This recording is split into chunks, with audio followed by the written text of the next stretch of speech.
Welcome to Spicer and Company. I'm Sean Spicer. And I'm Lindsay Keith. Well, law and order has been one of the president's major talking points, and it makes sense with all the utter chaos that we're seeing around the country in cities like Chicago and Portland. But Sean, their Democratic mayors seem to just be letting this all go unchecked. Yeah, that's right. Chicago is the latest prime example. Crime is out of control. 15 people, Lindsay, were hurt in a shootout outside a funeral home. I mean, talk about irony there. It just happened hours after Mayor Lightfoot of Chicago denied the president from sending in federal troops into the city. We're going to get to that in just a few minutes. But first, the tensions between the U.S. and China have reached a boiling point. The U.S. ordered the closure of the Chinese consulate in Houston, Texas. And the reason they gave was to protect American intellectual property and Americans' private information. And in case there was any doubt that China had something to hide, this is key, firefighters were called to the building when smoke appeared in the consulate's courtyard from what appears to be officials inside the compound burning documents. Just yesterday, 2 Chinese hackers were indicted and accused of targeting American firms doing coronavirus research. You get that? They're trying to actually steal our research on coronavirus that they got out of hand, and now we're trying to solve their problem, and they want to steal the intellectual property to solve the problem. I mean, that's ironic, if you will. But to discuss all of this and more, let's bring in a member of the China Task Force and Illinois Congressman Darren LaHood. Congressman, thanks for being with us. Hey, Sean and Lindsay, good to be with you and your viewers today. Congressman, I want to get to China in just a second, but let me ask you, as someone from Illinois, the president wants to send in federal troops, federal officials, federal law enforcement officials to make sure that Chicago is safe. Mayor Lightfoot doesn't like this idea. What do you think needs to be done? Absolutely. This is an example of failed leadership by Mayor Lightfoot and Governor Pritzker and others. Sean, I spent 10 years as a state and federal prosecutor. I worked as a prosecutor in Chicago. You talk to police officers on the street there, they know what needs to be done. You got to give the police the authority and the ability to do their job. Mayor Lightfoot and other mayors before have really defanged the police. You've got to give police the authority. Right now, they're under a decree with the ACLU. They can't stop and frisk. Police officers don't have the ability to do this. Mayor Lightfoot ought to be reaching out to to President Trump and Attorney General Barr and asking for help. We need these federal officials there. I'm supportive of it, of having federal law enforcement officers come in. We need it in Chicago. Chicago cannot handle this on their own. And secondarily, Sean, the people need it there. It's ridiculous. When you see these statistics, you'd think we're listening to statistics from Venezuela or Baghdad. This is Chicago, and it has to stop.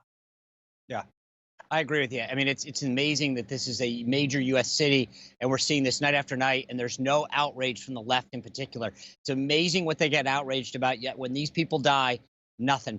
Congressman, let me switch gears to China because I know that you've been out front on a leader and holding China accountable. Last night, we shut down the Houston consulate. That's a big, big deal. Was it the right move? And are you concerned about tensions being escalated?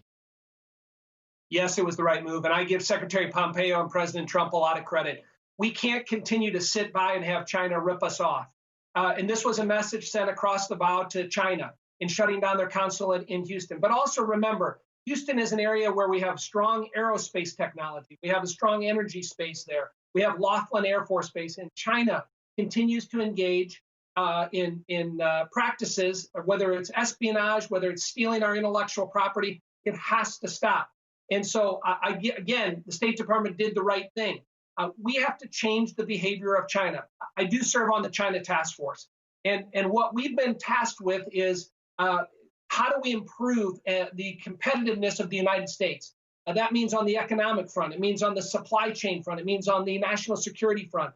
We can't continue to let China engage in the behavior they have. And so if you look at the speeches that Attorney General Barr has given, Director Wray has given, Secretary Pompeo is going to give tomorrow, we have to take action. And this is, again, a first step in doing that. China's been ripping us off for 25 years, Sean, and totally administrations in the past.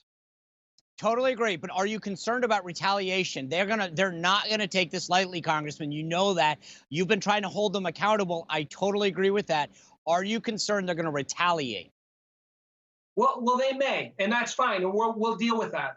And you got to also remember we have a phase one trade deal that's going on right now too, and there's obligations and responsibilities the Chinese have to buy our goods between now and the end of the year. But again, we can't just sit by idly and allow them to do it. And you mentioned it. There was a bonfire going on in the courtyard there. What documents, what materials were being burned or destroyed?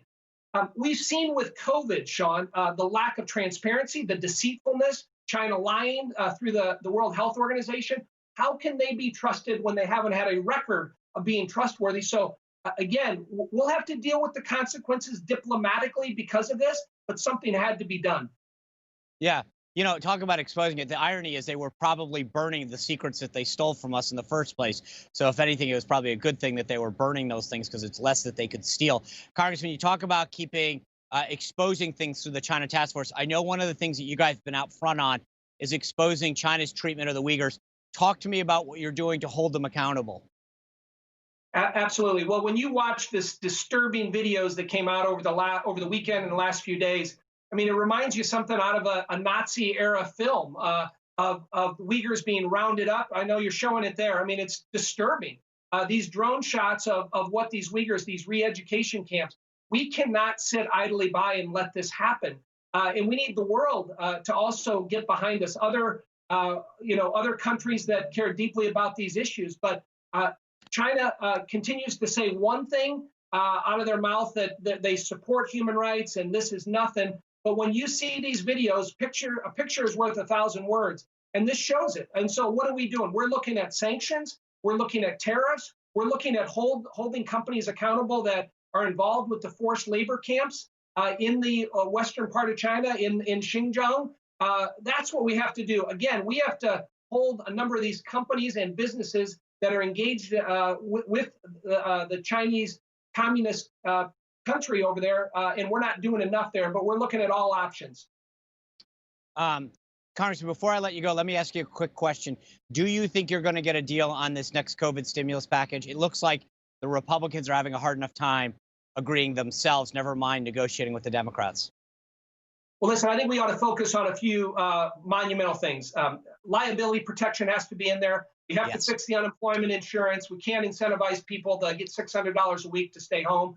And then thirdly, we ought to look at how do we incentivize businesses to grow and prosper and hire more people. And there are companies and businesses, particularly small businesses, that have been disproportionately affected. That's the hospitality industry, the travel industry. We ought to help them.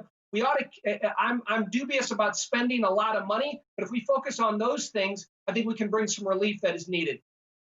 Yeah, I think you should be in leadership because I don't know why any of what you just said is controversial. I think everything that you just said should be in that bill, and that shouldn't be anything that anyone disagrees with. So, LaHood for speaker, LaHood for leader, because that's what we need right now. I don't know why this is even up for discussion. Everything that you just said is common sense. But I do want to appreciate everything you're doing to hold China accountable. I think too many Americans let these things off the hook. I look forward to having you back and getting an update to hear what the task force is doing to make sure that we stop China. Sounds great, Sean. Thanks for having me on. Take care.